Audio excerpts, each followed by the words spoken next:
10 দফা দাবিতে ধূপগুড়ি মহকুমা হাসপাতালের সামনে গুরুত্বপূর্ণ রাজ্য সড়ক অবরোধ করে বিক্ষোভ আশাকর্মীদের। শনিবার দুপুরে ধূপগুড়ি মহকুমা হাসপাতালের সামনে শহরের ব্যস্ততম রাজ্য সড়ক অবরোধ করে বিক্ষোভ দেখালো ধূপগুড়ি এবং বানারহাট ব্লকের আশাকর্মীরা। আশাকর্মীদের অভিযোগ, গত 4 মাস থেকে অতিরিক্ত মাসিক ভাতা মাঝে মধ্যেই বকেয়া থাকছে। তাদের বিভিন্ন দাবি নিয়ে ঊর্ধ্বতন কর্তৃপক্ষকে বারংবার জানানো হলেও কোনো সুরাহাই হচ্ছে না। তাদের দাবিগুলি হলো, আশাকর্মীদের স্থায়ী কর্মীর স্বীকৃতি দিতে হবে, মাসিক 26,000 টাকা বেতন দিতে হবে, অবসরকালীন ভাতা প্রদান, মাতৃত্বকালীন ছুটি সহ মোট 10 দফা দাবিতে এদিন সিআইটিইউ অনুমোদিত আশাকর্মী ইউনিয়নের সদস্যরা সড়ক অবরোধ করে বিক্ষোভ দেখায়। অবরোধের জেরে রাস্তার দুধারে তীব্র যানজটের সৃষ্টি হয়।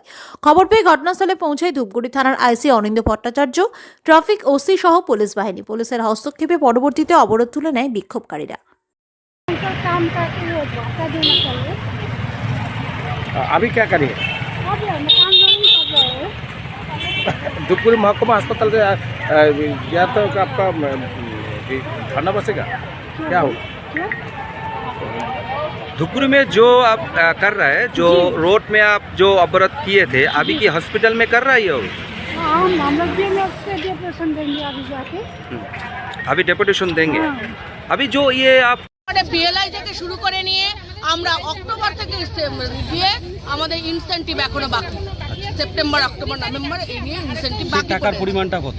সেই টাকার পরিমাণ এক একটা মেয়েকে আমরা 3,500 4,000 টাকা করে এক একটা মেয়ে, কেউ 8,000 টাকাও ইনসেন্টিভ নেয়, কিন্তু 5,250 টাকা আমাদের অনারারিয়াম। এই 5,250 টাকা দিয়ে নিয়ে সংসারে চালাতে গিয়ে নিয়ে আশাদের হেনস্থা হতে হচ্ছে।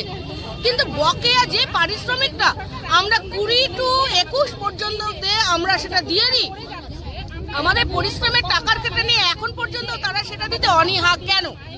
দীর্ঘ সময় ধরে নিয়ে আমরা স্বাস্থ্য ভবন, জেলা আধিকারিকের কাছে এই বিষয় নিয়ে বহুবার কথা বলেছি।